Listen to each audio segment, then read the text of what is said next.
Hello my dear students, again welcoming you to the tuition classes where you are going to study the maths with Gaurav sir. So again we are continuing that series which we had started earlier. In today's video we are going to start a new chapter whose name is just see the chapter Arithmetic Progression. तो आज के video में हम बात करने वाले हैं इसके इंट्रोडक्शन की। आखिरकार अरिथमेटिक प्रोग्रेशन होता क्या है, सबसे पहला पॉइंट। आज हम खाली इसी के बारे में बात करेंगे कि आखिरकार ये अरिथमेटिक प्रोग्रेशन होता क्या है। इस चैप्टर के अंदर भी दो एक्सरसाइज हैं, एक है हमारा regarding that nth term and another one is sum of nth term. तो दोनों चीज़ों को एक एक करके पढ़ेंगे। सबसे पहले इंट्रोडक्शन में बात करेंगे हम आज के टॉपिक के बारे में कि अरिथमेटिक प्रोग्रेशन होता क्या है। सबसे पहला पॉइंट कि अरिथमेटिक प्रोग्रेशन होता क्या है। जैसे कि अगर आपको याद होगा 2, 4, 6, 8 ये एक सीरीज़ बन रहा है। देखो 2 है, फिर 4 है, फिर 6 है, फिर 8 है। इनके बीच में डिफरेंस देखो, 2 का है, 2 का है, 2 का है। तो एक और सीरीज़ देखते हैं 5, 7, 9, 11, 13। फिर देखो सीरीज तैयार हुआ जिसका डिफरेंस कितने कितने का आया, 2 2 का आया। एक और देखते हैं 1, 5, 9, 13। डिफरेंस कितने कितने का आया, 4 4 का आया। तो ऐसा सीरीज, एक ऐसा नंबर का सीरीज जिसके डिफरेंस हर बार क्या आए, सेम आए। ऐसा एक सीरीज जिसका डिफरेंस क्या है, हर बार सेम आए, उस सीरीज को हम बोलते हैं अरिथमेटिक प्रोग्रेशन। क्या बोलते हैं हम, अरिथमेटिक प्रोग्रेशन। किस सीरीज को, एक ऐसा मैथमेटिक, एक ऐसे नंबर्स का सीरीज जिसका डिफरेंस क्या है, बार बार सेम आए, इसी को क्या बोलते हैं हम, अरिथमेटिक प्रोग्रेशन। अब जैसे कि एक और एग्जांपल लेते हैं 1, 5, 7, 9, 11। अब देखो, अब अगर ध्यान दो तो यहाँ डिफरेंस 4 का है लेकिन बार बार बाद में सेम है, लेकिन यहाँ पे सेम हुआ लेकिन स्टार्टिंग में तो अलग हो गया, तो ये एपी नहीं कहलाएगा। एपी कब कहलाता है, जब सारे सीरीज के नंबर एक साथ इक्वल हो। यहाँ पे देखो डिफरेंस हर बार क्या आया, सेम आया। जब किसी भी सीरीज का स्टार्टिंग से लेके एंडिंग तक डिफरेंस क्या आए, बार बार सेम आए, उसी को क्या बोलते हैं हम, अरिथमेटिक प्रोग्रेशन। उसी सीरीज को क्या बोलते हैं, एपी। शॉर्ट फॉर्म में हम इसको क्या बोलेंगे, एपी बोलेंगे। जैसे कि एक और क्वेश्चन लेते हैं आप लोग समझने के लिए 7, 14, 21, 28। क्या ये एपी में है, देखो यहाँ पे डिफरेंस कितने का है, 7। यहाँ डिफरेंस कितने का है, 7। यहाँ डिफरेंस कितने का है, 7। तो हर बार डिफरेंस सेम आ रहा है, that means this series in the form of AP. तो यही है हमारा एपी। अब सर इस चैप्टर में करना क्या है, इस चैप्टर में अपने को करना क्या है, आपने एपी बता दिया तो कल यही है क्या चैप्टर हमारा, एपी नहीं। अब इस चैप्टर में हम बात करने वाले हैं सबसे पहला किस तरह से हम एपी को चेक किया जाता है, checking the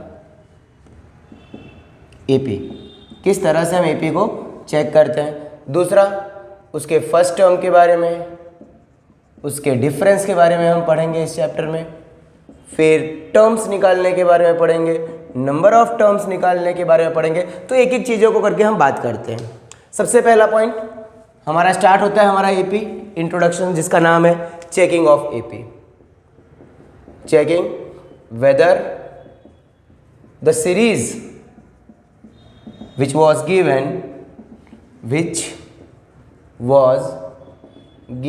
it is in AP or not।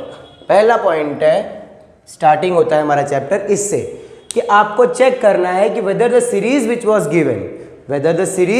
given it was in the form of AP or not। For example 7, 10, 13, 16।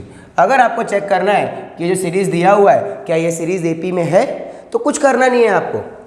ये हो गया हमारा फर्स्ट टर्म, ये हो गया हमारा सेकंड टर्म, ये हो गया हमारा थर्ड टर्म, ये हो गया हमारा फोर्थ टर्म। तो पहले डिफरेंस निकालेंगे, A2 माइनस A1 कितना आया बच्चों, 10 माइनस 7 दैट इज 3।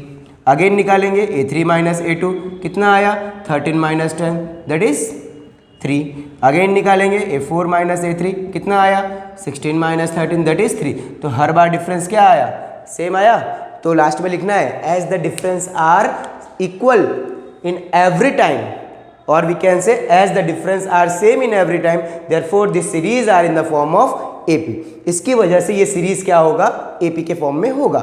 अब आगे अगर आपको क्वेश्चन ऐसा बोल देता है कि आपको चेक करना था कि AP में है या नहीं, और अगर है तो आगे के 3 टर्म आपको बताने थे कि आगे का 3 टर्म क्या होगा। तो लास्ट टर्म क्या दिख रहा है अपने को 16, तो यहां लिखेंगे नेक्स्ट 3 टर्म। लास्ट टर्म क्या है 16, क्या डिफरेंस आया था बार बार 3, तो क्या आ जाएगा 19, फिर 19 प्लस 3 22, 22 प्लस 3 25। तो ये आगे के 3 टर्म्स जो आपको लिखने हैं। तो so the next 3 terms are 19, 22, 25। तो इस तरह से अगर ऐसा क्वेश्चन आता है checking whether the series which was given it was in the form of AP और नॉट, और अगर वो AP के फॉर्म में है तो आपको नेक्स्ट 3 टर्म बताना होगा। तो आपके एग्जाम्पल में भी ये क्वेश्चन है, आपके एक्सरसाइज में भी ये क्वेश्चन है, तो आप उसको देख सकते हो। फिर भी आपके लिए क्वेश्चन देता हूं, आप बैठ के ट्राई करिएगा।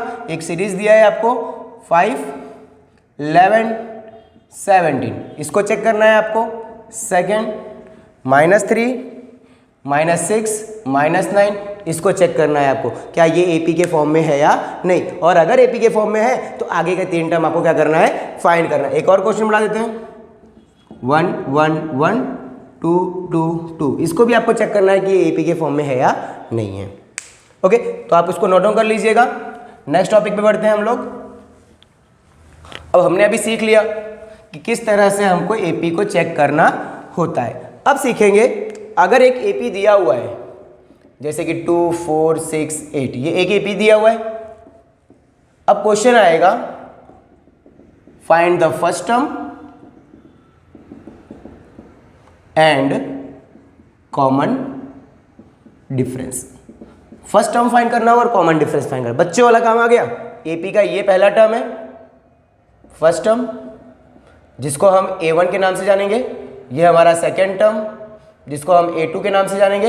ये हुआ थर्ड टर्म जिसको हम A3 के नाम से जानेंगे। इसको बोलेंगे फोर्थ टर्म, तो ये A4 के नाम से जानेंगे। इन्हीं को बोलते हैं टर्म्स। तो अगर आपको पहला टर्म लिखना है कि फर्स्ट टर्म क्या है, तो फर्स्ट टर्म क्या होगा बच्चों, first term is equals to 2। दूसरा क्या निकालना था आपको, कॉमन डिफरेंस, मतलब डिफरेंस निकालना था।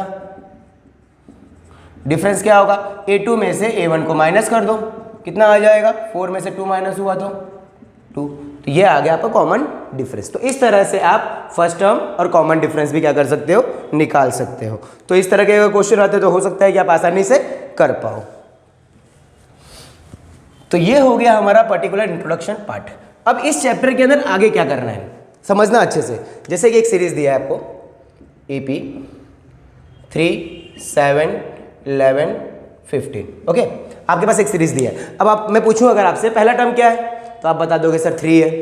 तीसरा टर्म क्या है सर, 11 बता दिए। चौथा टर्म क्या है, 15 बता दिए। पांचवा टर्म पूछूंगा तो आप एक बार चेक करोगे कि डिफरेंस कितने कितने का है, 4 का डिफरेंस दिख रहा है सर, तो पांचवा टर्म हो सकता है कि क्या हो, 19 हो। उसके बाद का टर्म क्या होगा सर, 19 + 4 कर दूंगा 23। उसके बाद का टर्म क्या होगा सर, 23 + 4 कर दूंगा 27। लेकिन अगर मैंने अचानक से पूछ लिया फाइंड द 31st टर्म, मतलब जैसे पहला टर्म, दूसरा टर्म, तीसरा टर्म, तो वैसे 31st टर्म कौन सा टर्म होगा, कौन सा 31st टर्म क्या होगा इसका, अब कौन सा होगा वो आपको फाइंड करना है। तो उसके लिए हम नेक्स्ट वीडियो में मिलेंगे, वहां पे हम डिस्कस करने वाले हैं nth टर्म के बारे में। किसके बारे में, nth टर्म, कि अगर क्वेश्चन में आपको पर्टिकुलर पूछ ले कि आखिरकार वो टर्म कौन सा होगा, तो उसको हम कैसे बताएंगे वो हम नेक्स्ट वीडियो में डिस्कस करेंगे।